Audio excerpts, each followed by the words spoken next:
Bueno, entonces, sobre el formato. Como les dije antes, el archivo tiene que ser un archivo de Word. Y sobre el formato, va a estar especificado en la tarea la letra que sea o Times New Roman o Arial, alguna letra estándar, vamos a decir. Yo, esto mismo, no sé si desde los teléfonos es muy fácil o muy difícil cambiar el tipo de letra o trabajar, digamos, con distintos tipos de letras. Lo que sí, que sea un tipo de letra estándar con tamaño 11 o 12, que también es un tamaño bastante estándar. Esto porque va a estar limitado el número de líneas que van a tener para cada consigna, ¿sí? Entonces, si son 10 líneas, que estemos todos trabajando más o menos con el mismo tamaño, el mismo tipo de letra, que sean 10 líneas, como máximo que nadie entregue algo con letra del número 8, qué sé yo. Sí, entre 11 y 12 de Arial o en Times New Roman no hay mucha diferencia, ¿no? Digamos, un par de palabras más, un par de palabras menos, pero ya que si alguien entrega en letra, no sé, número 5 o 6, ya ahí sí. Entonces, digamos, en tamaños y tipos de letra estándar, ¿sí? Eh, Entonces, bajan el archivo, le ponen el nombre de ustedes y después mandan el que está con el nombre de ustedes y el que está completo.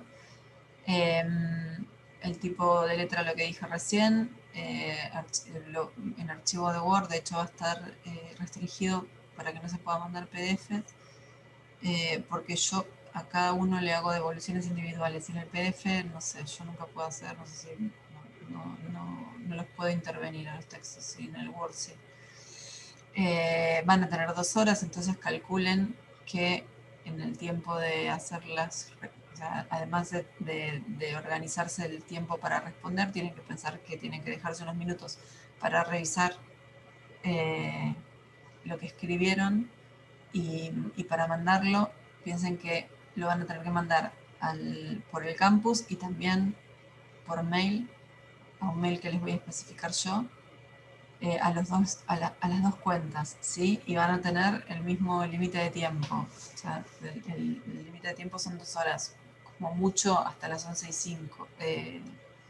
No, esta comisión empieza a las 9, hasta las 9:05, ¿sí? No mucho más que eso. Y que una vez que en el campus, sobre todo, una vez que el sistema se cierra porque está como digamos, está configurado para que a las 9:02 deje de recibir trabajos, deja de recibir trabajos, ¿sí? Eh, o sea, que tengan en cuenta ese el tiempo, porque un trabajo entregado fuera de hora no lo voy a corregir. Es como si estuviéramos en la presencialidad y yo me voy del aula y a los 15 minutos viene alguien y me dice, profe, acá te dejo el parcial. No, o sea, hay un tiempo estipulado para hacerlo, cuando ese tiempo se termina y hay que entregar. Lo que venga después de ese tiempo no se corrige.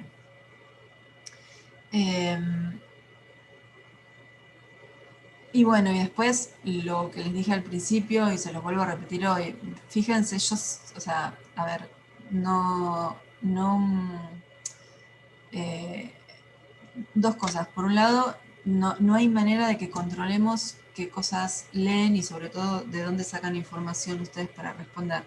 Piensen, esto refiriéndome a que vayan a ver otras fuentes o estas páginas en donde aparecen los parciales y cosas resueltas, ¿sí?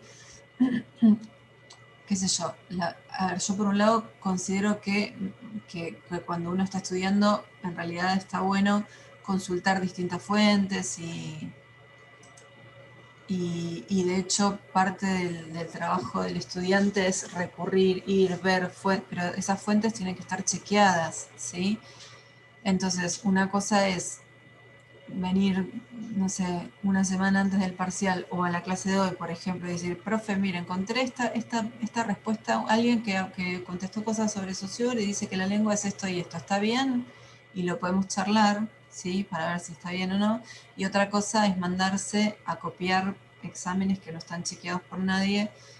Creo que ya se los conté, para el final sucedió bastante. Gente que, la pregunta de Saussure, esto, ¿qué es la lengua? Lo que acabamos de decir, que aparece en la primera hoja, creo que del material que tiene de Saussure, y en muchos parciales mal contestada, pero o sea, gente que decía que la lengua, algo así como que la lengua es heterogénea, o sea, arrancaban diciendo, Saussure dice que la lengua es heterogénea, justamente Saussure dice lo contrario. Cuando vi que se repetía el error un par de veces, lo googleé y me encontré con un parcial, no sé ni de dónde estaba, que estaba mal hecho y copiado textualmente. Sí, entonces, la verdad que si el espíritu es presentar cosas así, yo les sugiero que directamente ni lo hagan, porque, o sea, ya está, pero para ir a copiar algo de algún lado, para ver si zafo, me parece así que ante la vida no es la mejor actitud que podamos tener. Y acá, además, tampoco pasa, porque nos damos cuenta, porque además digo, nos damos porque nos pasa a todos los docentes más o menos lo mismo, ¿no? Qué sé yo, alguien que se copia de un texto de otra persona, por ahí, digamos, puede ser que no nos demos cuenta, pero en la mayoría de los casos nos damos cuenta básicamente porque cambia la forma de escribir. Yo, cuando aparece un texto escrito de una manera que, o sea, realmente uno reconoce como docente cuando el texto está escrito por un alumno o cuando el texto está escrito por otra persona que no está cursando el CBC, ¿sí? O, entonces es muy fácil reconocer cuando no es un texto propio. Entonces, eh, digamos, que elaboren conceptos que los saquen de donde los saquen, perfecto, pero que los elaboren, que los piensen, que los revisen ustedes a ver si realmente coincide con lo que se les está preguntando. El cuatrimestre pasado, creo que en esta misma foto de la marcha, alguien puso que tal que ahí podemos, no sé qué, algo así como se reconoce el icono por su parecido, porque sus características son parecidas al objeto del mundo, como se puede observar en la paloma, como se puede observar en la imagen de la paloma. Y era la bandera del Che, y me estaban diciendo cómo se puede observar en la imagen de la paloma, y voy y lo googleo y me encuentro, sí, que era un no sé qué texto de alguien que había escrito sobre Peirce que estaba analizando una foto de una paloma. O sea, a ese nivel de cosas, digo, que me ha llegado a pasar. Y la verdad creo que por una cuestión de respeto, incluso por una cuestión de respeto hacia mí y hacia la institución, hacia la universidad, esa escena que casi parece sacada del Chavo, ¿no? Como se puede observar en la imagen de la paloma, y estábamos analizando una bandera argentina con la cara del Che. Digamos, tratemos de evitar eso. Somos adultos, están acá porque quieren, están empezando una trayectoria universitaria. Además, esas cosas son, digamos, uno porque no se quiere, no, yo particularmente no quisiera hacer pasar a nadie por un mal momento, pero en realidad cosas así son denunciables frente a la universidad y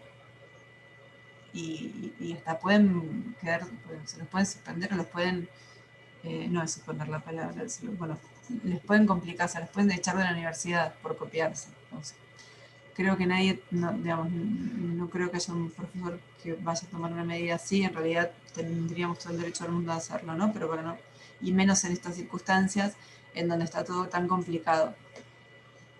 Pero digamos, un poquito de respeto, ¿no? Que si van a tomar otras fuentes, no digo que no lo pueden hacer porque de hecho tampoco puedo controlar que no lo hagan, pero que lo analicen, que lo piensen, que lo revisen, que se fijen si tiene que ver con lo que están escribiendo, que le den sentido a ustedes. De hecho, ustedes tienen los textos de la bibliografía, los tienen ahí y lo que tienen que hacer es estudiar con eso. Entonces, si ustedes encuentran otras fuentes con que estudiar que les resulten más fáciles, más sencillas, más, bueno, si les sirve y hacen las cosas bien, maravilloso. El punto es ese, después hacer las cosas bien con eso, ¿sí? Entonces tengan cuidado porque de verdad es un camino el de salir con la consigna a ver qué encuentro en internet para copiarlo y ponerlo en el parcial es un camino que en general no llega a buen destino, ¿sí? Eh, así que traten en lo posible de evitarlo. Y, y bueno, sobre todo que tienen el material. Y esta cosa de que, o sea, teniendo el material por ahí puede resultar más sencillo, y de hecho creo yo que es más sencillo, pero piensan que tienen 2 horas, entonces por más que tengan el material y dicen, bueno, nada, me va a preguntar algo para Saussure, no leí nada de Saussure hasta ahora, pero igual tengo el texto en la mano, cuando vean las preguntas del parcial voy a buscar dónde está esa respuesta, bueno, tengan cuidado porque ahí tienen el límite de tiempo también, ¿no? No tienen toda la vida para hacerlo, tienen 2 horas y van a tener varias preguntas, entonces eh, traten de tener los textos leídos como para saber si van a recurrir al texto directamente a la hora de contestar el parcial, bueno, para saber en dónde está la información, más o menos, para saber en qué parte Saussure habla del signo, en qué parte habla de la arbitrariedad, en qué parte habla de la lengua, en qué parte Peirce habla, digamos, podemos encontrar una definición, ¿sí? Y por otro lado también piensen que el texto escrito tiene que ser necesariamente en cuanto al registro más formal que la oralidad, ¿sí? Entonces traten de evitar por ahí, yo también me ha pasado de encontrar en los parciales respuestas que son la copia textual de lo que yo digo en los videos, ¿sí? Entonces aparecen cosas como, por ejemplo, el signo es para Saussure de alguna manera. Bueno, esas son muletillas que tienen que ver con, no pueden decir en un parcial, el signo es para Saussure de alguna manera, la unión, son muletillas que uno en general usa y medio hasta inconscientemente, ¿sí? En la oralidad pasan, así como en la oralidad ustedes me pueden, no sé, decir por ahí en clase, dice, el chabón define signo como X, qué sé yo, no sería la forma más acertada de conversar en una clase universitaria, pero este contexto tan enrarecido, bueno, lo podemos dejar. Ahora, esas cosas no pueden pasar en el parcial, no pueden pasar en el parcial porque el parcial tiene un registro mucho más formal, porque como les decía antes, es un documento, si es una instancia de evaluación en la universidad, entonces traten de mantener el registro que corresponde para el tipo de texto que es, ¿sí? Y bueno, y si tengo alguna otra recomendación, la verdad es que no me la acuerdo, si me la acuerdo en todo caso se las haré llegar cuando arme la tarea para resolver. Pero bueno, el jueves a las 7 de la mañana ya van a tener la tarea accesible. Yo voy a estar acá conectada, de todas formas, conectada por esto, es conectada por si hay alguna eventualidad. De hecho, recién a las 7 menos 20 más o menos me quise conectar y 2 o 3 veces me tiró error. Decía que la página estaba en mantenimiento, por ejemplo. ¿Sí? Bueno, ante una eventualidad sí voy a estar acá para ver cómo lo resolvemos. No para contestar preguntas del parcial. ¿Sí? Voy a estar por si pasa esto. O sea, a las menos 20 me pasó esto y a las 7 pude entrar sin problema. Digo, si llega a pasar esto, para decirles quédense tranquilos, que si hasta las 7 y cuarto no pueden acceder a la tarea porque hay algún problema, para que sepan que van a tener tiempo entonces de 7 y cuarto a 9 y cuarto y yo voy a modificar las cosas para que no tengan problema a la hora de la entrega.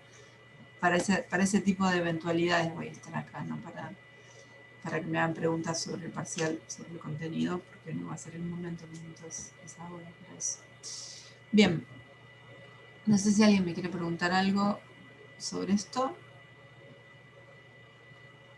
¿Escuché mal, profe, o había dicho en un momento que teníamos que mandarlo al campus y también a un mail? Sí, sí, te escuchaste bien, lo dije varias veces, de hecho. Ah, Sí. bien, El mail perfecto. se los voy a poner en el parcial. Buenísimo, gracias. Ujú. Y, bueno, y esto también, se los digo, también se los voy a decir, en el asunto del parcial, que también sea el nombre de ustedes con el número de comisión, ¿sí? Que no sea parcial, por ejemplo, el asunto del mail parcial, mismo criterio que antes, ¿sí? Que sea el nombre de ustedes con el número de comisión. ¿Mm? Bueno, ¿alguna otra pregunta?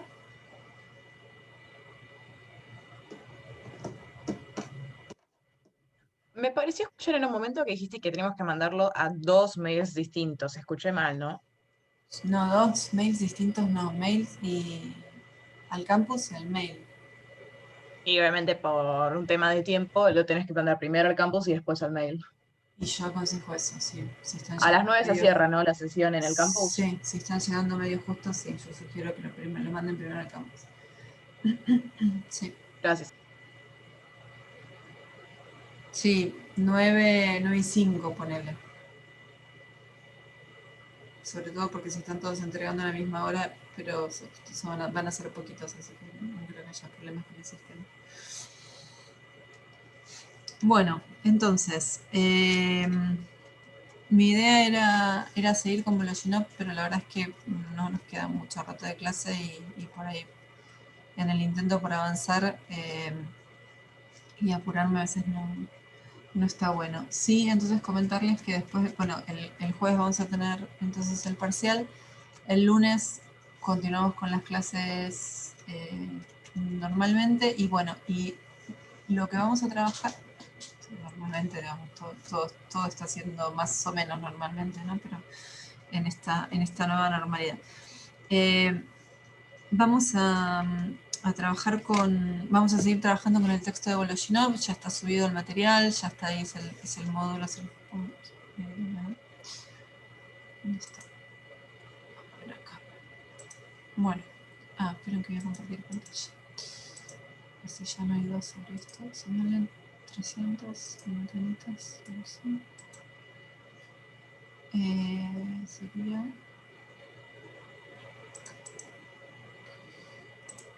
Bueno, sí, en el módulo 3 tenemos, como en todos los módulos anteriores, ay, qué tonto, un texto con los objetivos del módulo. Después un texto de introducción, sí, a la perspectiva sociosemiótica. Ya nos vamos, digamos, hasta acá estuvimos trabajando sobre todo con la parte más de semio, ¿sí? Semiología, semiótica en el caso de Saussure, semiótica en el caso de Peirce, y nos vamos a meter más en la parte de lo socio, ¿sí? Esto que les decía recién, bueno, ¿de dónde salen estas cuestiones? Por ejemplo, cuando... no solamente es Peirce el que va a decir es que vemos una parte del mundo solamente, ¿no? Que lo vemos mediado por signos y que esos signos se construyen de alguna manera. Entonces, vamos a empezar a ver autores justamente que trabajan con eso. El primero es Voloshinov, ¿sí? Tienen ahí dos textos, un texto, o sea, la perspectiva sociosemiótica del círculo de Bakhtin, en donde se introduce justamente un poco lo que va a plantear Voloshinov dentro de su contexto, ¿sí? Que es el círculo de Bakhtin, bueno, lo van a leer el texto, es a principios del siglo XX, en Rusia, después son en general autores marxistas los que integran el círculo de Bakhtin, y después un texto de una docente de la cátedra, que es Daniela Lauría, sobre Voloshinov, es un resumen recontra resumido de los dos primeros capítulos del marxismo y la filosofía del lenguaje, muy resumidos. Por eso mi idea en la clase pasada y la clase que viene va a ir también por ahí, ya medio para cerrarlo, es como reponer por ahí un montón de cosas que se pueden agregar y que son interesantes agregar, ¿no? De lo que plantea Voloshinov, y que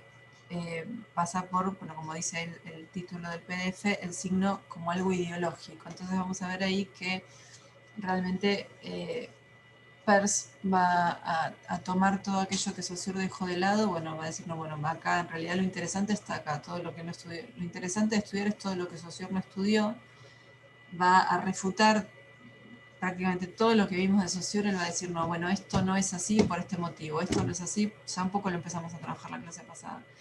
Entonces, para que podamos avanzar con Voloshinov, por ahí estaría bueno que una vez que lean el texto de Voloshinov, es bastante breve y un poco a partir de lo que comentamos la clase pasada, si se les ocurre algún ejemplo, además de los que hayamos dado la clase pasada, si se les ocurre algún ejemplo en donde ustedes puedan ver actual de la cotidianeidad nuestra, en donde se pueda ver reflejada realmente esa lucha de clases que, según Voloshinov, se suceden en los signos lingüísticos en las palabras, ¿no? En tanto, dice, la palabra está en disputa, la palabra es algo por lo que los grupos sociales están en conflicto. A ver, ¿quién se adueña de las palabras? ¿Sí? ¿Quién se adueña de las palabras? Es qué sentido, qué acentuación, dice Voloshinov, va a prevalecer sobre otras. Y si se les ocurre algún ejemplo entonces para que grafique, que grafique, sí, que ilustre de manera bien clara esa disputa que existe en las palabras. Hay, nada, si uno ve las noticias en esta semana, cualquier semana, seguramente se les pueden ocurrir muchos ejemplos si leen el texto de Voloshinov. Y una vez que terminemos con el texto de Voloshinov, vamos a trabajar con este otro texto. El 3, en principio lo vamos a pasar de largo. Vamos a trabajar con el texto 4, que es bibliografía, se llama Bibliografía sobre géneros discursivos. Es un texto que también es un recorte, es un pantallazo sobre un texto de Bakhtin, que justamente es sobre los géneros discursivos, y ya ahí entonces nos metemos a trabajar con un objeto un poquito más amplio que la palabra, ¿no? Porque hasta ahora, bueno, veníamos de Saussure con el signo lingüístico, Voloshinov, que también sí trabaja con el signo lingüístico, pero ya diciendo, bueno, pero paren un poco, porque el signo en realidad no es una cosa aislada. O sea, lo que plantea Saussure es un poco, es una ilusión, ¿sí? Es una abstracción. No, la gente no habla ni aprende, ni las palabras no son palabras aisladas, las palabras están en contexto. Y entonces, en el texto de Bakhtin, el problema de los géneros discursivos, vamos a ver entonces la noción de género discursivo y vamos a empezar a tomar ya como objeto no la palabra o el signo, sino el discurso, ¿sí? O el enunciado, vamos a ver lo que dice Bakhtin al respecto. Entonces ya vamos a ir, fíjense cómo partimos desde una unidad, desde la unidad más pequeña por ahí, no es la más pequeña pero no importa, desde el signo lingüístico, ¿sí? Aislado, en abstracto, como lo veía Saussure, y lo vamos llevando, quiere decir, vamos a ir viendo autores que ya lo ponen más en contexto, y autores que dicen, bueno, si lo vamos a poner en contexto, pensemos entonces que no hablamos con palabras aisladas, tenemos que pensar ya en discursos y cómo funcionan esos discursos dentro de una sociedad. Y en realidad cuando hablamos de discursos dentro de una sociedad, ya eso nos puede disparar a pensar en otros tipos de discursos. En general nosotros vamos a trabajar con discursos escritos, pero sabemos que una publicidad también es un discurso, una película también es un discurso, un meme también es un discurso, y bueno, cualquiera de los géneros que están circulando actualmente, por ejemplo, en las redes sociales. Y luego de esto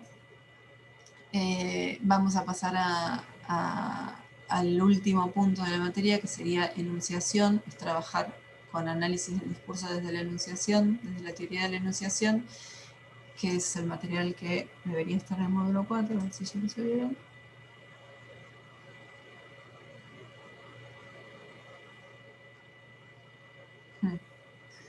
Entonces, vamos a trabajar con otros autores, por ejemplo, con Benveniste, con Menguenot y con algunos otros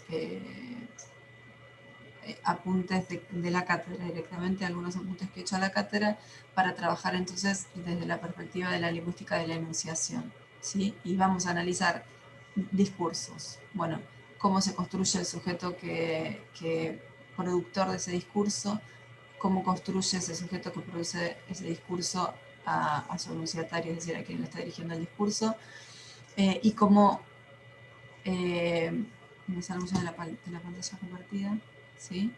Y cómo todo aquello, y siempre vuelvo a linkear con Saussure, ¿se acuerdan? Digamos, lo que tenemos que tener en cuenta para lo que queda de acá en adelante de la cursada es esta idea de Saussure, de decir, todo esto que tiene que ver con el habla, no lo puedo tomar como objeto de estudio porque no es sistematizable. Aquello que tiene que ver con el habla está absolutamente atravesado por lo individual. Cada uno habla como quiere, dice lo que quiere, entonces no se puede sistematizar. Si no lo puedo sistematizar, no lo puedo estudiar porque qué categorías de análisis voy a tener cuando es todo distinto, cuando es algo absolutamente heterogéneo, casual, individual, y todos los que vienen después le dicen, pará. Sí, no hay nada acá, nada de lo que tiene que ver con el habla es casual, nada de lo que tiene que ver con el habla es individual, nada de lo que tiene que tiene que ver con el habla escapa a la posibilidad de ser sistematizado. Y de hecho lo que vamos a ver en la última parte entonces son categorías para analizar el habla, justamente. Bueno, en realidad vamos a llegar a la conclusión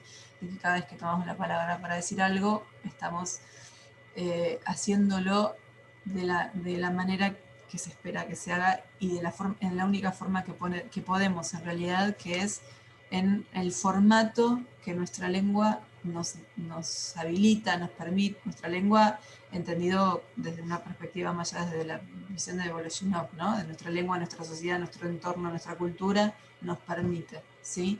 Y eso es absolutamente analizable y hay un montón de categorías de análisis que nos permitan analizarlo. Entonces vamos a ir a trabajar con esas categorías. Bien, ese es el recorrido que nos queda después del parcial hasta terminar la cursada. Así que bueno, preparen bien el parcial. El jueves a las 7 de la mañana lo arrancamos y nos vemos de todas formas personalmente, o sea, personalmente así, el lunes que viene, ¿sí? Dale, profe, genial. Que tengan buena semana y preparen el parcial, ¿eh? Y recuerden que el parcial va a ser calificado en como aprobado, desaprobado, no, ¿cómo es esa forma que pusieron acá? ¿Cómo es? Bueno, ahí es como si fuera aprobado o no aprobado, pero no es aprobado, no me acuerdo ahora, es una diferencia terminológica así bastante sucia. Pero, Satisfactorio, insatisfactorio. ¿saben qué? Creo que no. No, tampoco satisfactorio y no satisfactorio, pero bueno, yo de todas formas a cada uno les voy a hacer algún tipo de comentario para saber si es, ponele que sea satisfactorio o no satisfactorio, no me puedo acordar ahora cuál es la terminología. A cada uno le voy a poner algún tipo de anotación o algún tipo de marca o algún tipo de algo de lo que sea para saber si ese satisfactorio está más cerca del 7 o más cerca del 4. Si está más cerca del 7, vienen bien. No, bueno, no me voy a acordar ahora.